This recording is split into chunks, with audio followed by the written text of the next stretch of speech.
इस तरह के बयान क्यों नहीं। पहले ये बात देखिए, सन 1937 में जब मीटिंग हुई थी तो टैगोर साहब ने इसको निकलवा दिया था। उसको कैसे देखते हैं आप? हमारे पूर्वजों को क्या दिमाग नहीं था? क्या उनको अकल नहीं थी? वो सबको समेट के लेके एक महान भारत बनाने का काम किया। राष्ट्रवाद की जो कल्पना थी उसको उन लोगों ने मजबूत किया कि सबका अपने धर्म का पालन करो और दूसरे के धर्म का आदर करो। यही इंडियन सेकुलरिज्म है।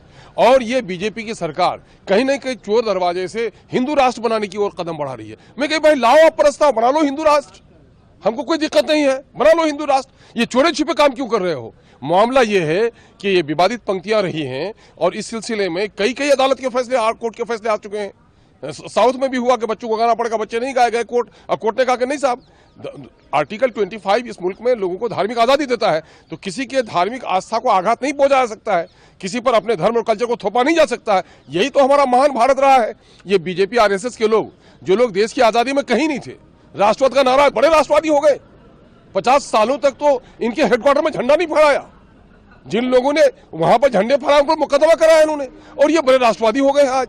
ये कहीं ना कहीं से उन्मादी मामला है। बंगाल का इलेक्शन है, बिनकम चटर्जी का मामला वहां से जुड़ा हुआ था।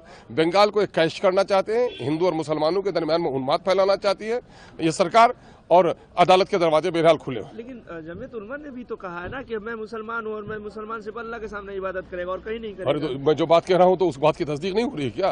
वो कह रहा हूँ, मैं थोड़ा उनका वो कर रहा हूँ। मैं ये कह रहा हूँ कि आप, मैं ये कह रहा हूँ कि आप अपने धर्म का पालन कीजिए, मैं धर्म का पालन करूं, मैं आपके धर्म का आदर करूं, मेरे धार्मिक आस्था का आदर आप कीजिए। यही तो सेकुलरिज्म है भाई, ये तो सेकुलरिज्म है। मैं आपको कहूं कि नहीं आप नमाज पढ़ने चलिए, दिक्कत होगी। आप मुझको कहिए पूजा करने चलिए, दिक्कत होगी। इससे समाज टूटेगा, और समाज को तोड़ने वाले देश को आगे नहीं बढ़ा सकते। ये लोग समाज को तोड़ रहे हैं, जातिवाद के नाम पर, धर्म के नाम पर, टीका टोपी के नाम पर। ये लोग तोड़ने वाले लोग हैं, लोग समाज।